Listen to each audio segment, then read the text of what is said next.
our viewers, and welcome to another episode of your daily show, Achievements. I'm your host, Abdulatif Lanazi, and tonight I'm joined with my colleague, Fatma Al-Hajri. Good evening, Fatma. Good evening, Abdul Latif, and good evening, dear viewers. This is your show, Achievements, where we talk about different topics with different guests. So please stay with us after this report. A successful identity is built on things a person has done. Your most important accomplishments are a very important way for you to measure your success.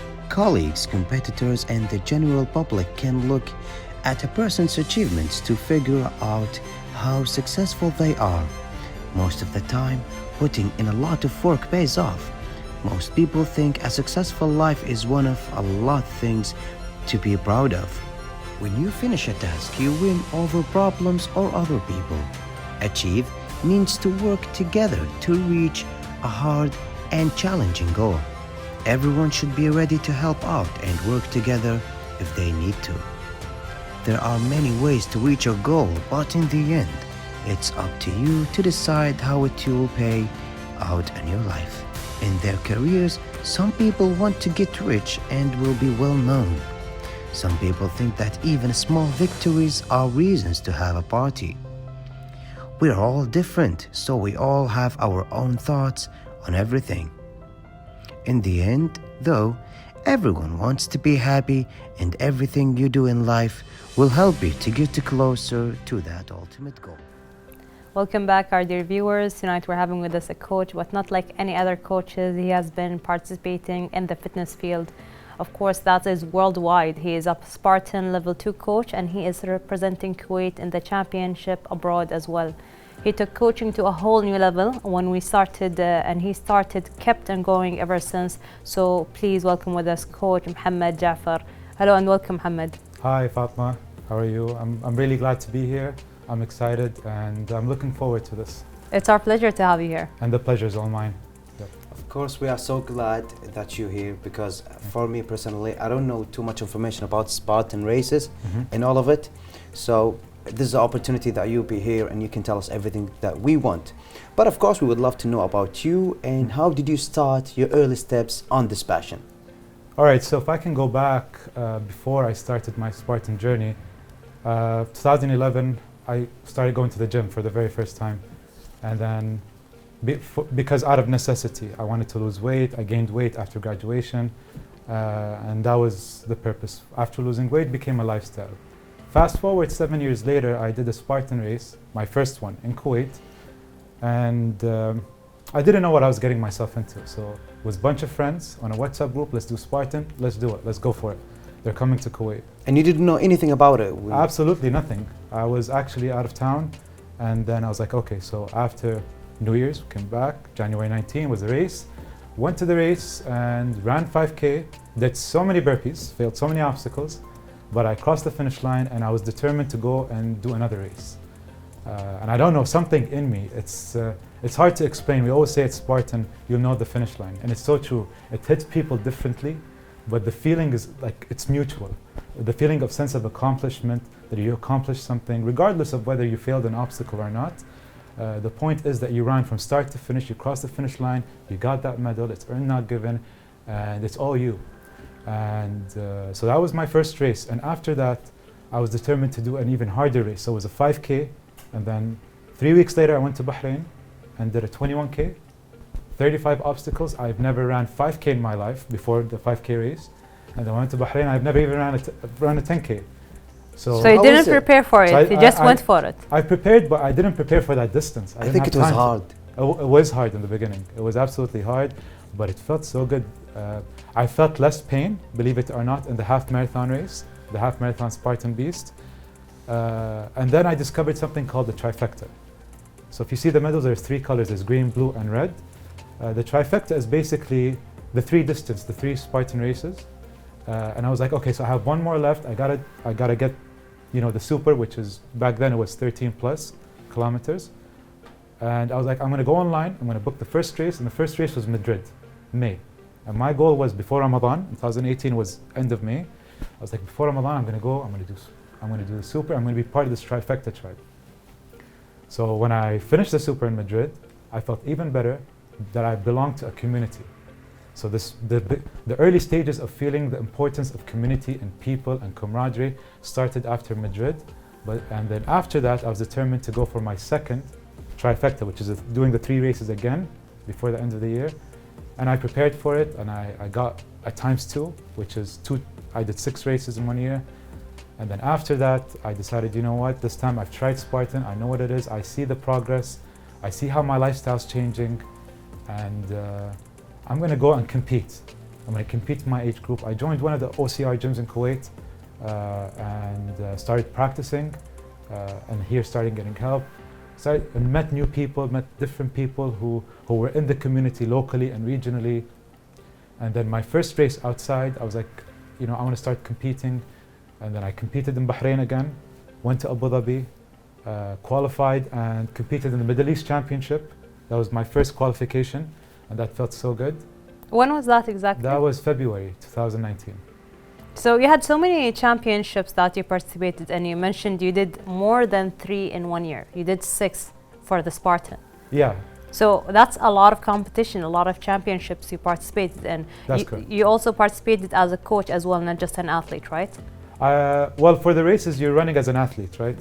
And for me, as an athlete, so as a coach, I would usually travel with people. So the past couple of years, we've been traveling together as a group called, so we call ourselves The Grind. And we've been traveling together. We have a t-shirt, we have, you know, we're part of a community. We've also joined other communities in the region, in Oman, in Dubai, in Abu Dhabi. So different gyms just coming together. And really like this whole, so when it comes to the coaching aspect, it's more than just a coach. I like to see myself as a people's person, just being around people. I love people. I love seeing people overcome struggle, you know, doing very tough stuff, you know, stepping out of their comfort zone and accomplishing a goal that they thought was once impossible, that it became possible. And that's the part of this is something that you already did, and you wanted other people to feel the same way. Because sometimes, you know, with the Spartan you mentioned the first time, it was quite difficult for you. But once you finished it, you felt amazing. So you wanted to convey this kind of feeling that you got to other people, so they would participate, get the feeling of being a Spartan, joining competitions. And I of think course, that's this is one very of the reasons. important. Yeah, it is important, and this is one of the reasons that made you to choose the Spartan races. But what exactly the thing that made you choose this line to walk on? What made you? Okay, so if we fast forward after my first race, because the first race was just like, I'm just gonna do it. It's overcoming obstacles. In the beginning, I was determined. You know when you see something down the future, so you kind of envision yourself years down the line.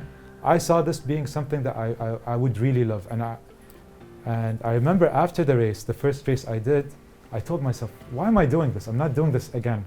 2 days later, I asked myself, when's the next race? I need to do it, you know. I felt a sense that, you know, I want to overcome some of the obstacles I couldn't do. And then it just became an addiction. And with time, I started seeing not just my body change, but my mind, my perspective of life. Most of these races, you run them in nature, right? So we're running different trails, whether in the Middle East, so we've seen sand dunes, we've seen rocky mountains. I started discovering parts of, for example, the UAE that I thought, we think Dubai, Abu Dhabi, but now I started seeing Hatta, Mleha, different areas that you haven't seen and they're before. So beautiful. And even in Kuwait, you start doing races, you go to Matla, and it's like, wow, you know. Of course, also here, but of course here in Kuwait you have, unfortunately Kuwait is a little bit flat. We don't have like too many mountains and heights, but this is also one of the reasons that you had to travel, right? Exactly. So I always strive for challenge. I always look for challenging races. And when for example, when I go to Europe, Europe is very difficult. We're talking about technical elevation that's very, very, tough to run. And when you go competitive, and here let's talk about the competition a little, is that you're going against mountain runners, people who live, and they train basically. This is the normal trail every day. Exactly. So you're just a foreigner in a different country, different environment. It can be hard sometimes. Especially when you're just competing for the first time in different areas. So when your first competition, was it the Spartan or was it a different one? Did you participate in different marathons before Spartan? Honestly, no, I did not. I wasn't into this lifestyle before that. I would just go to the gym, whatever events they did at the gym, I would, I would join for fun. but never really resonated with me the way Spartan did. And then during Spartan, and when I got into this lifestyle, I also started doing local races here in Kuwait by one of the local sports organizers. They organize sports races or trail runs. And I started getting into, and then I got to know another community in Kuwait as well of athletes and different people. And really, so it kind of paved the way, you know, let's just say it paved the way to a whole new world, right? I think going to the gym is actually one of the first reasons that you wanted to participate with any activity inside the gym. Correct. Also, when your friends told you that there is a Spartan race, let's go, and you didn't know anything about it. Absolutely nothing. Yeah. But can you tell us about when was your first coaching class? The first coaching class, okay, I'll be very honest, before COVID, you know, with the lockdown and everything, we all had free time. And one of the things that, you know, that made me curious was, you know, I'm good with people, I love being around people, I'm hyper all the time, and I was like, why not start coaching? So I started, you know, coaching, doing like beach boot camps, you know, like when there was a partial lockdown, we'd gather a group of people, and I discovered I was able to have an influence on a lot of people. And I feel blessed for that. I feel blessed that I'm able to do that. And I've learned more from them, more than they learned from me, because you get to interact. The human interaction I feel is important.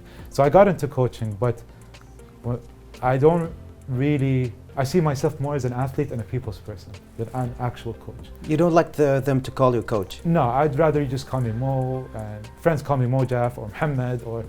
So you're also a coach level 2 in Spartan. Yeah, So what is that exactly, level 2 Spartan? So, okay, Spartan SGX, it stands for Spartan Group Exercise. I took the level 1 first, and it was, it's a basic course that teaches you the pillars, the importance, and, you know, the science behind preparing for a Spartan race. And when you get into level 2, you start applying case studies, and then you start going deep into the science of running, lactate threshold, terms like VO2 max, and then you have to develop a 3-month program. So it's like a case study. It's like you have a client and an actual race. How do you pair a program? And this course was very challenging. What were some of the challenges you faced in this course? Well, you had to apply some of the. So when you put together the program, the training for your client, you had to apply to make sure that that client, and the case study would tell you the client's fitness level, what does she like. It was a woman, for example, that could only work out 2 hours a day, and then she's not all of them have the same stamina. Yeah. And even like for time management, maybe she has other obligations, so she only had like this window, like 2 hours to actually work out and prepare for the race. So you train every client alone, right? Exactly. But when I was taking the course, they gave us the case study, and they gave us an example of a client, and she's preparing for a race. She has 4 months. Prepare the program. What would you do? How would you factor in recovery? How would you factor in the workout? It had to be detailed, step by step. Whereas in level 1, you just had to give an example. Level 2, you had to go into detail. So you had to do pretty much 90 to 100 days training program. And you are on level 2. Yeah, we're talking level 2. Yeah. So that's basically Spartan level 2 coaching. So it gives you the insight, it teaches you the science, and as well as the human interaction. You know, how do you deal with a client who... So who's your favorite kind of trainee? Favorite kind of trainee? Yeah. The lazy one, the one who's trying to find his passion but they couldn't. That's the one. Oh, this one. So the favorite kind of clients, anyone, I would say, that, you know, pushes themselves, that steps out of their comfort zone. Someone who goes through struggle in life, and we all do, and I'll be honest with you, we all do. And when you see that person putting in that effort, taking that 4%, which is 1 hour of the day, seriously, you know, I love working with people like that. I love being around with people like that. And they're self-motivated. They're self-motivated. Yes. And you know that, you know, when they say a word, they stick to it and they do it. And usually these are my favorite kind of people. And I think everybody that I'm fortunate that I would say more than 90% of the people I've been surrounded with, who I've helped and who've been part of our team or who I've coached. Maybe it's because of your personality. I mean, if it was another coach who had really like a little bit of temper, the trainees around him will be a little bit of more They would catch on the laser slug, vibe. They will feel the feeling. Yeah, But but he's you more have a of nice the- personality, yes, yeah. He's more of a people's Thank you so much. person, Yeah. and I think you can tell like a lot from your trainers specifically that Thank they you. connect, that they develop, they're committed, and you can tell a lot from a coach. A coach is not just a coach; he's a mentor. So I think this is a very important thing to have this kind of connection with your clients, understand them, understand the way they think, what they want to achieve. I think this is very important. This is one of Exactly. the most important, yeah. But of course, Mohammed, we have more and more questions. Yes. But stay with us, ladies and gentlemen, as we come back after this report. On good days, on bad days, this is where I come to train. This is where I come to get my grind. It's always going to be you versus you. Let me show you around. Let me show you what I mean. Let's go. Mohammed Jafar is an athlete. He is a Spartan Level 2 and a CrossFit Level 1 coach. He has been selected to represent Kuwait while joining championships abroad. Mohammed was selected several times in order to represent Kuwait. However, this time he has been selected to represent our beloved country as the team captain for the Spartan Trifecta World Championship, which is scheduled to take place in Greece by the end of this year. He is a hard worker and manages to spend most of his time practicing his hobby. He is thankful for having such a supportive team and family that keeps cheering him during his hard work. Mohammed is eager and keen to achieve more accomplishments. He believes that a person has to go through the challenges and push himself to the maximum in order to achieve his dreams. He also is sure to never give up on your hopes, dreams, and keep chasing them. Mohammed has participated in many championships locally and abroad. He has managed to battle against Europe's best athletes. He is ambitious and works hard day and night in order to become the best version of himself. Mohammed is keen to spend his time practicing his favorite sport and hobby to reach his goals. Moreover, Mohammed likes to challenge himself. He focuses on competing with himself and he goes through each tournament with no excuses. Therefore, he does whatever it takes in order to cross the finish line. He has joined many battles abroad, such as United Kingdom, Germany, Italy, and the United Arab Emirates. He was able to join his first Hyrox race that was held in Germany. As Mohammed assured that he has learned a lot from this experience, Mohammed is passionate about fitness, and his Spartan experience had a significant impact on him. He has certainly learned and gained positive experiences through his journey of competing overseas.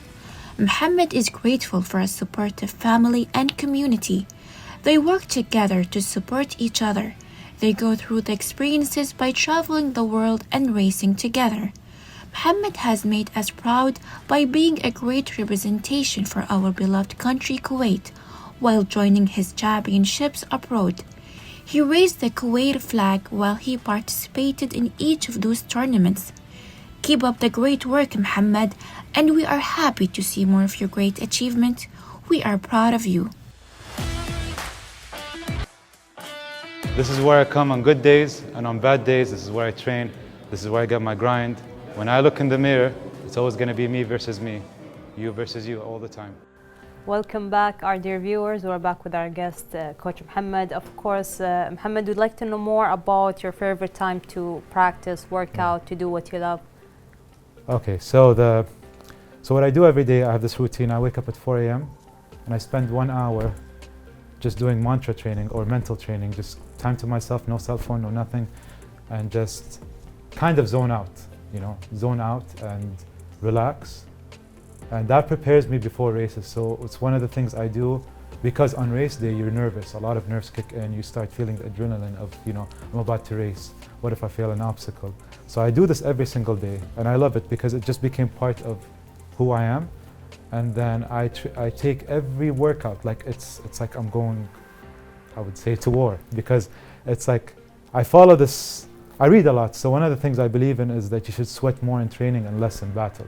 So something I tell people, I'm helping people if they want to compete, if they want to go competitive, is you always need to do things harder. You have to train on purpose, purposely failing. You have to purposely fail during training, because that's when you can fail an obstacle, fail something, do bad, and then avoid that during races. So So this is when I like to work.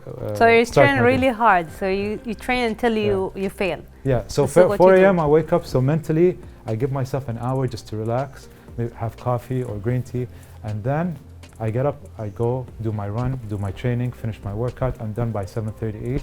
I go to work, I'm relaxed. Nice I feel more routine. productive.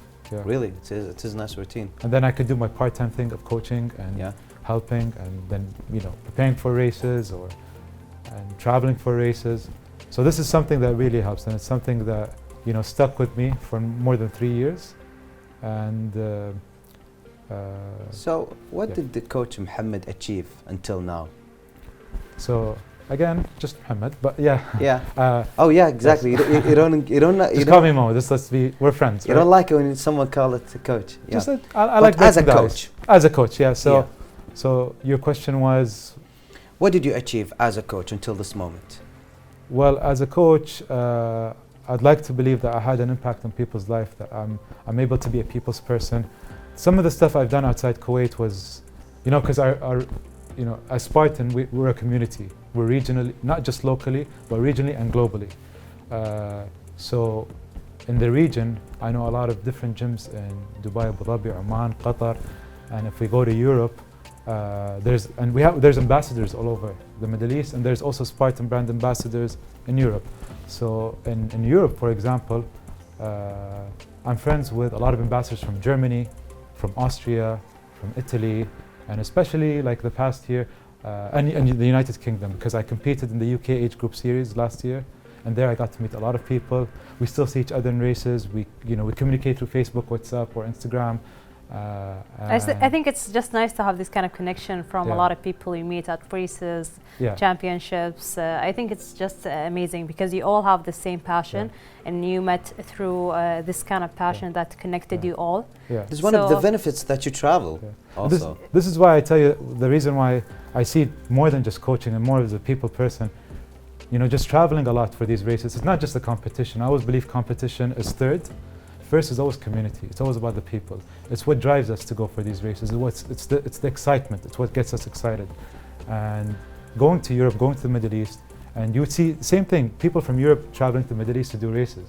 When they did the Kuwait race here, I have friends from Germany who traveled from Frankfurt, from Munich to Kuwait, and I had a friend from Italy flying from Milan to Kuwait just to do a 5K stadium race. And the whole purpose of it was to see Meet up with Kuwait, other and people. because they see me traveling, Yes. so they're curious to see Kuwait. So in a way, you think of it, an athlete is an ambassador to the country, right? exactly. So with time, we started like us as one big community in Kuwait, the Middle East, and in Europe. We developed this whole thing called One World. We're one world. Fitness has no boundaries, and we're all unbreakable. And this is something that I resonate with a lot. Something that I'm proud of. But this is the best achievement, I would say, one of the best achievements. And helping, for example, in the Middle East in these races, we have this thing called the Biggest Team Award. So the grind, we won the Biggest Team Award by numbers. In UAE, there's a group of people. They go by, I don't know if it's okay to mention names of different gyms, or would you? I think maybe. Yeah. Yes, Yeah. I would like to know more about the Yeah. coaches. The coaches. Because So we meet sometimes other coaches, we help them win the biggest team, they help us. So it's really cool to see there's like an exchange, there's always collaboration. So I feel like it's really nice. even like Yeah. for the coaches, sometimes a lot of people they would like to train or prepare for Spartan Yeah. or any kind of marathon Yeah. or championships. So when it comes to the coaches and trainers, sometimes it can be very hard to know who's good and who's like not as good, who's certified, because there is a lot of people who are certified but not as good when it comes to being a mentor, Exactly. a coach. Yeah. So how can we figure which one is the right coach for us? I think the first thing, and I think you said it best, is its personality. You have to feel comfortable. Once upon a time, I was on the other side, and I still were am. training, of course. Yeah, and I still am. I do have running coach as well. See, as coaching people, I don't cover every single aspect, right? So I cover certain fields. I'm more of like focused on obstacles and preparing for certain events like High Rocks, which I'll talk about in a second. But you have to be comfortable with your coach. The coach has to understand that in the end you're human. You could be a person who works 9 to 5, right? Your goals are not your goal is not to just seek podium. You're not looking for, you just want to be physically active. You love doing these races for fun. So it's important that the client feels like they're valued. So value is important, feeling that human value, giving that return on investment, which is, sometimes it's time. It's not just money, it's time, right? So you're giving them the attention, the time. So which one do you say was your favorite memory as a coach or even as an athlete and participating in a lot of competitions abroad? Okay. So which one would you say are the highlights? For high rocks, I can't really say because I did one race in Hanover, Germany recently. That was fun, I enjoyed it. I met a few people from Spartan at that race, so who do Spartan and do high rocks.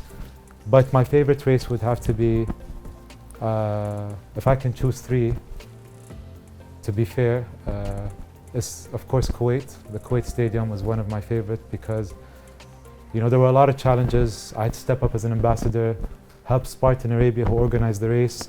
Rise in our country's name, and thank you for that. Yeah, and it's because it's in Kuwait, it had to be great. So I really had, there were sleepless nights.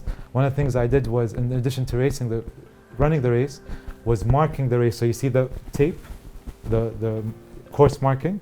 Yes. I had to mark the whole stadium with someone else. So it was me and him marking so literally I had to cover the stadium 7, 8 times, run it before the race and run the race again on race day.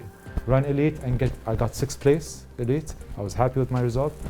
And at the same time, after finishing the race, I volunteered to help with the kids team. So I was with the Spartan Race kids, helping them at the start line and running after kids to make sure every child finishes the race. And that was very exhausting, but it was good. It felt like I was giving back not only to Spartan but to Kuwait because, we don't have. Thank you, really, thank you for that. So Mohammed, mashallah, you have achieved a lot. Yeah. I mean, not only these medals, you told me that you also have more than 80 on your home, Yes, correct. which is something good. So all of these achievements, do you think that in some way it will push you through to get more and more medals and goals, or it will slow you down at the end? Now I'm going all the way. All the way? All the way. It doesn't I push like me. that. It gives, it's basically, like I said, it is somewhat of an addiction because, it keeps you active, it keeps you moving, it gives you purpose. I love the thrill of competing and qualifying. And then after you finish the competition, I love running that last race where we're running together, having fun and just being human and then taking selfies and doing fun stuff. So really, I enjoy this whole process. And I see, and usually when we travel with a group of people and I'm able to lead a certain group, it's so much fun because we're all together. So there's always the sense of community and teamwork and competition. And one event is one of the reasons that, like I said, it's not going to slow me down. It's going to make me go. And it's really nice that you have your own group with you, for traveling, for participating in competition. I think that really gives you like a huge push and support. 100%, correct, yes. So actually one of the most things that I love about even Spartan that you told us before the interview that everyone can join. I mean, the total numbers of participants can be 400, but when the race happens, you will see more than 2,000 people. And I think this is one of the most wonderful things about this sport. But unfortunately, we've reached our time. So after this lovely information that you gave us, do you have one last thing to say to our viewers? The last thing I want to say is, focus on your health, focus on, I think, more important than actually running races, is just focusing on mental health. And I think this is something that's very important, and just stay active. Always remember, you're not competing with anyone but yourself. So just stay active, focus on your mental health, focus on your physical health. Be good to yourself. Gym, go running. And be good to others. It's more, when you're good to others, you're good to yourself, right? So be kind, be good. This is what we need. I think post-COVID, we need to kind of go back to being just human and this is something this is the last message I want to say. And I just wanted to say thank you for having me here today. It's our pleasure. And I hope to see you visit us at the grind one day. Hopefully we will. We thank you so much for your Thank time, for being here. We really had so much fun. We learned so much about Spartan and about yourself. It was really a pleasure to have you here. Honestly, it was my pleasure as well, and hope to have this discussion again soon. Inshallah. And with that, our viewers, we reached our time, but as always, it is my pleasure to be your co-host, Fatma. It's always a pleasure to co-host with you, Abdulatif. Thank you, dear viewers. Goodbye for now. Goodbye.